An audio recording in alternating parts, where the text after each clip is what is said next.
I want to finish with both of your voices here. I would like you to each ask the other either a question or to leave the other with a short comment. So, Dingli, why don't you go first? My question to Jim. 2 years ago, probably 6 years ago, Missouri had a bigger chaos with the incident of Mr. Ferguson's death. The police may have used excessive violence to make him to lose his valued life. That ignited America protest nationwide. My question is that why such a thing is recurring again. And this time in Minnesota, what your professors are doing? Do you have a role to play to make America better, to prevent this from recurring? Well, if I had a good answer for that, you would have heard of me on the CNN instead of here, because I was just telling many people, it's not just in 2014, 2013, 14, and Ferguson. It goes back to 1968 when I was in my youth. So we've been doing some of these same things for 50 years, again and again. Brutality toward Black citizens, outburst of rage is the only way to get change going in society. And it does show you something that is fundamentally different about our society than about Chinese society, in the sense that, we could never do what you did in Wuhan. Everybody would just go home and stay home when they got told to do that. We can't do that. And there are advantages and disadvantages to what we have.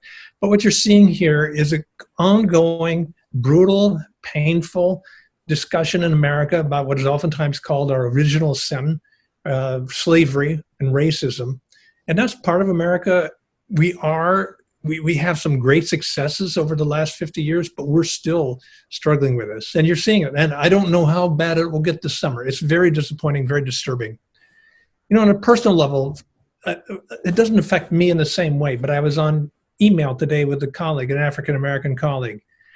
Anybody who's Black in America as a parent, if they have a man in their family, a son, one of the biggest fears is that son, no matter what class, what IQ, whatever he is, could run into trouble with the American legal system. So everybody has to have what they call the talk.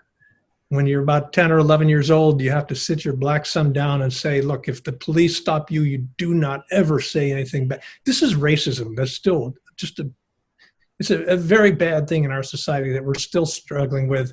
And right now, it's a very painful time because people say, we thought we did this. We thought we were over this. We thought we had Ferguson. We thought we had Chicago in 1968.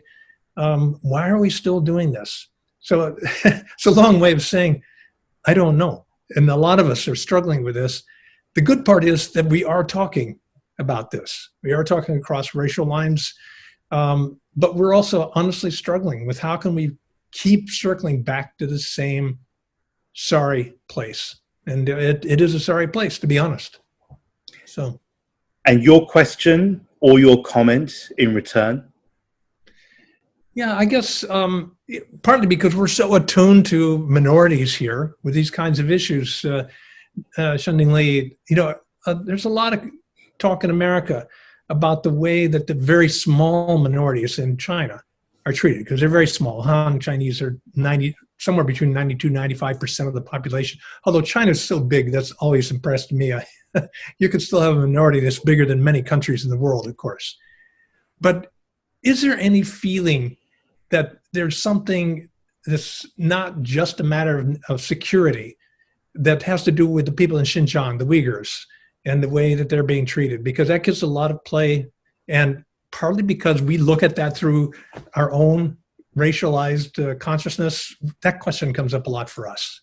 As information concerning the Uyghur is limited in this country. And for those we have, that was from the government. So how to have some third-party independent impartial judgment, I don't have. But at the same time, I read the Western report I don't know how they get access to the local situation. But that much contrast with the Chinese government's media outlet. So I have the deeply contrasted reporting, the Western reporting and the Chinese government reporting. From the Chinese side, things looks okay. We have some education for many local people, for them to get a work skill, to get rid of the radical idea. Therefore, once they were educated, they will become more normal. But for the Western report, this was kind of brainwashing, and this is against their own will.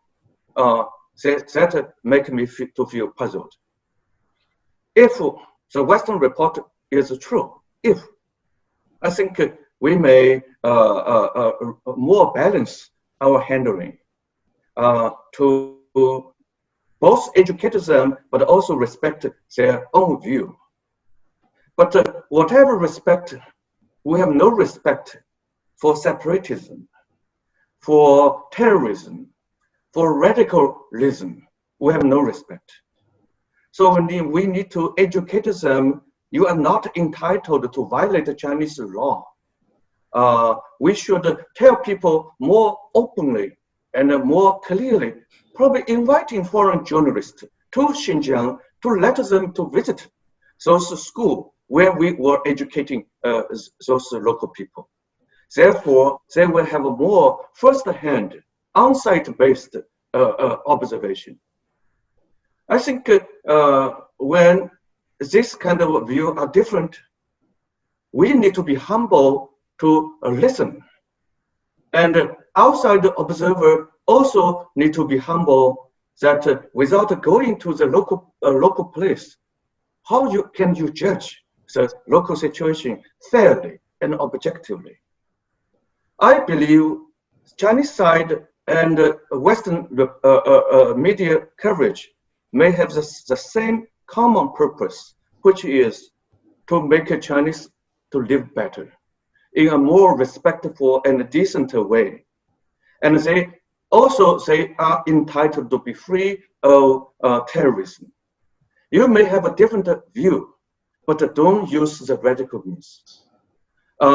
African American may have a different view regarding certain police excessive use of violence against Ferguson and against Mr. Floyd.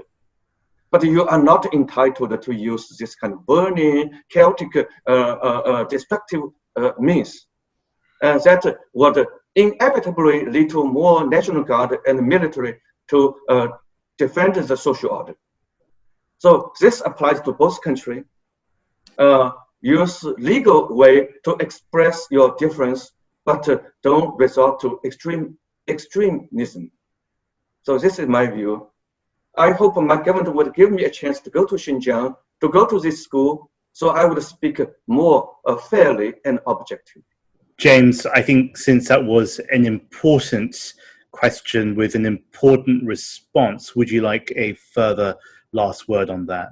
The themes that I hear from Shen Dingli, and it's been in our meetings, and I think it's an unusual theme for Chinese intellectuals, but it's an unusual theme for Americans as well, that we need to be humble. We need to entertain the idea that I know what I stand for. You're not going to get me to change completely, but there might be places where actually I have something to learn, and I could maybe I don't want to give up my beliefs, but I need to entertain that the world just doesn't look the same to somebody else. And that's the kind of cognitive humility we need. I oftentimes joke with him, we need to import that. We'll send him to the White House and teach Donald Trump how to be humble. And then we'd have a lot better world. Well, you mentioned a little bit earlier 1968. And of course, that reminds me of Dr. King, what he stood for, but what he gave his life for. What you ended with about Martin Luther King, I heard an anecdote today.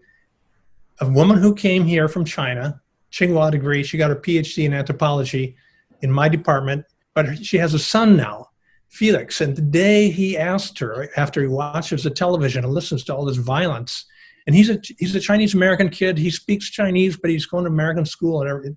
But he said, didn't people in America learn anything after Dr. Martin Luther King was assassinated?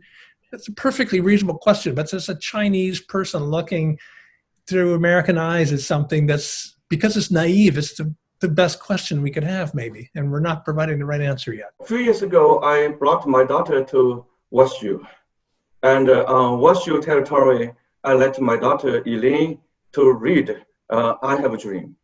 I also asked her to translate this from English to Chinese. Despite the fact that the dream has not come true to its full extent, I think it's inspiration for all of us should long live in our heart. Yeah. So we live in an imperfect world, but we have our genuine intent to make the world incrementally more perfect. Thank you. Have a wonderful evening and a wonderful morning. Okay, great. All right. Thank you. To Jim. Bye.